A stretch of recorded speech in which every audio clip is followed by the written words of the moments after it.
తూర్పుగోదావరి జిల్లా గోకవరంలో ప్రముఖ సినీ నేపథ్య గాయని కోకిల ఎస్ జానకి మృతి పట్ల గోకవరం మండల కళాకారులు ప్రగాఢ సంతాపం తెలిపారు. మండల కళాకారుల గౌరవ అధ్యక్షుడు వరసాల ప్రసాద్ ఆధ్వర్యంలో ఎస్ జానకి చిత్రపటానికి పూలమాలలు వేసి 2 నిమిషాలు మౌనం పాటించి ఘనంగా నివాళులర్పించారు. సందర్భంగా వరసాల ప్రసాద్ ఉంగరాల ఆది విష్ణు మాట్లాడుతూ భారతీయ సినీ సంగీత రంగానికి ఎస్ జానకి మరణం తీరని లోటు అన్నారు. రాజమహేంద్రవరంలో సంగీతాన్ని అభ్యసించి సినీ రంగంలో అడుగుపెట్టి అసాధారణ ప్రతిభతో అత్యున్నత స్థాయికి చేరుకున్న ఆమె అనేక భాషల్లో సుమారు 50,000 పాటలు ఆలపించి కోట్లాది సంగీతాభిమానుల హృదయాల్లో చిరస్థాయిగా నిలిచిపోయారని కొనియాడారు.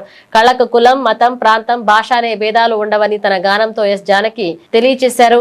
ఇక భౌతికాయంగా ఆమె మన మధ్య లేకపోయినా ఆమె ఆలపించిన మధుర గీతాలు తరతరాల పాటు సంగీత ప్రియుల హృదయాల్లో ప్రతిధ్వనిస్తూనే ఉంటాయన్నారు. నిజమైన కళాకారులకి మరణం ఉండదని, ప్రజల హృదయాల్లో శాశ్వతంగా జీవిస్తూనే ఉంటారని పేర్కొంటూ ఆమె శాంతికి ఆత్మ చేకూరాలని కళాకారుల తరపు నివాళులర్పించారు. ప్రముఖ గాయని మణి ఎస్ జానకమ్మ గారు మైసూరులో నిన్న మృతి చెందిన సంఘటన యావత్ భారతదేశానికి కూడా దిగ్భ్రాంతికి గురిచేసింది.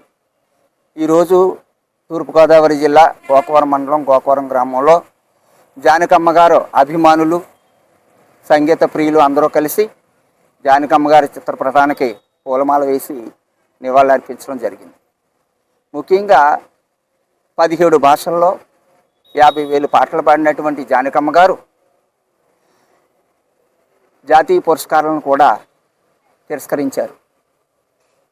దక్షిణ భారతదేశంలో గాయకులకి గౌరవం లేదు, పురస్కారాలన్నీ కూడా ఉత్తర భారతదేశానికే వస్తున్నాయనేటటువంటి ఆలోచనతో సున్నితంగా తిరస్కరించారు ఆవిడ పద్మభూషణ్.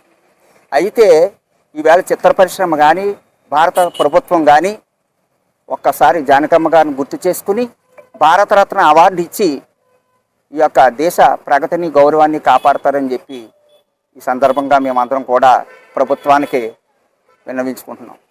ముఖ్యంగా మెగాస్టార్ చిరంజీవి గారు జానకమ్మ గారు పాటల వల్ల ఎంతో పాపులర్ అయ్యారు కాబట్టి ఈ విషయంలో మెగాస్టార్ చిరంజీవి గారు కూడా జానకమ్మ గారికి భారతరత్న ఇవ్వాలని చెప్పేసి మీరు డిమాండ్ చేస్తారని చెప్పి కూడా ఈ సందర్భంగా తెలియజేస్తున్నాను.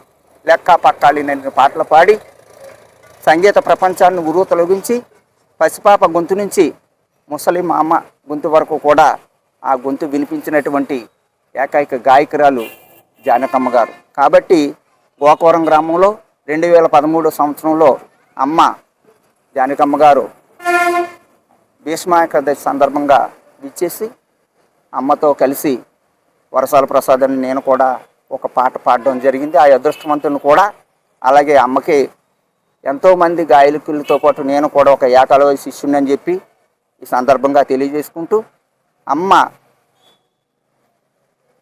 గొంతులో అమ్మ పాడిన పాటతో అమ్మలాగా పాడి అమ్మకి నివాళులు అర్పిస్తున్నాను. అందరం కలిసి దివంగత గాన కోకిల జానకమ్మ గారికి నివాళులు అర్పించడం జరిగింది. ఈరోజు సినీ రంగంలో ఒక తీరని విషాదం చోటు చేసుకుంది. ఆమె జానకమ్మ గారు సుమారుగా వేలాది పాటలు అనేక భాషల్లో పాడి ఈ దేశ ప్రజల హృదయాలు గెలుచుకున్నటువంటి మహాగాయనిమణి. భగవంతుడు 84 లక్షల జీవరాశుల్లో మనిషికి మాత్రమే స్వరపేటిక ఇచ్చాడు. అటువంటి స్వరపేటికను సార్థకం చేసుకున్నటువంటి ధన్యజీవులు కొంతమందే ఉంటారు. ఒక ఘంటసాల గారు, మంగళంపల్లి బాలమురళీకృష్ణ గారు, ఎస్వి బాలసుబ్రహ్మణ్యం గారు తదితర గాన గంధర్వులు ఎందరో ఉన్నారు. అటువంటి కోవకే చెందినటువంటి గంధర్వ కాంత జానకమ్మ గారు. ఆమె గాత్రంలో అమోఘమైనటువంటి మాధుర్యం. నీలేల పాడెద దేవా అని భగవంతుడిని కీర్తించిన, పగలే వెన్నెల జగమే ఊయల కదలే ఊహలకే కన్నులుంటే అని యువతను ఉర్రోతలూగించిన, అదేవిధంగా గున్నమామిడి కొమ్మ మీద అంటూ స్నేహం యొక్క మాధుర్యాన్ని వివరించిన, సిరిమల్లె పువ్వ అంటూ ముగ్ధ మనోహరంగా పాడిన, తొలిసారి మిమ్మల్ని చూసింది మొదలు అంటూ ఆ నవవధు యొక్క మనోభావాలను ఆవిష్కరించిన, గోవుళ్ళు తెల్లన గోపయ్య నల్లన అంటూ పసిపాప లాలిత్యాన్ని ఆమె గొంతులో పలికించిన, అదంతా కూడా జానకమ్మకు మాత్రమే సాధ్యము. అటువంటి గాయనిమని ఈ భారతదేశంలోనే కాదు ప్రపంచంలో ఎక్కడా కూడా నభూతో నభవిష్యతి అనేటటువంటి అద్భుతమైనటువంటి కళాకారిని జానకమ్మ గారిని కోల్పోవడం ఈ రోజున భారత సినీ రంగానికి మరి తీరని లోటు. ముఖ్యంగా మాలాంటి కళాకారులు కళాభిమానులందరికీ కూడా ఎంతో బాధాకరమైనటువంటి విషయం.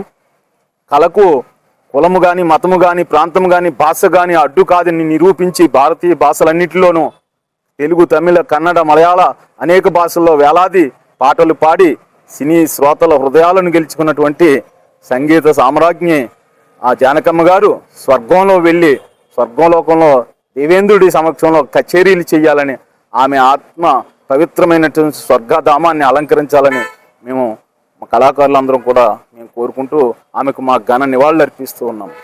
అమర్ రహే అమర్ రహే జానకమ్మ అమర్ రహే, అమర్ రహే అమర్ రహే, జానకమ్మ అమర్ రహే. మహా కళాకారిణి గంధర్వకాంత రాజమండ్రిలో కొన్నాళ్ళు నివాసం ఉండడం ఒక అదృష్టమైతే, స్వయంగా ఆమె గోకవరమే వచ్చి గీతామందిరానికి వచ్చి సూర్యపేట వ్యవస్థాపక అధ్యక్షుడైనటువంటి తోట సాయిబాబు గారి ఆహ్వానం మేరకు ఆమె ఇక్కడికి రావడము, ఆమెతోటి ఆమెను అనుకరించేటటువంటి కళాకారుడు వరసాల ప్రసాద్ గారు స్వయంగా ఒకే వేదిక మీద పాట పాడడం ఈ గోకవరం గ్రామం చేసుకున్నటువంటి అదృష్టం. అటువంటి మహాసాధ్విని దర్శించుకునేటటువంటి అదృష్టం మాకు అందరికీ దక్కింది. ఆమె ఆత్మ పవిత్రమైన ఉత్తమ గతులు చెందాలని మేము మనస్ఫూర్తిగా కోరుకుంటూ ఉన్నాం.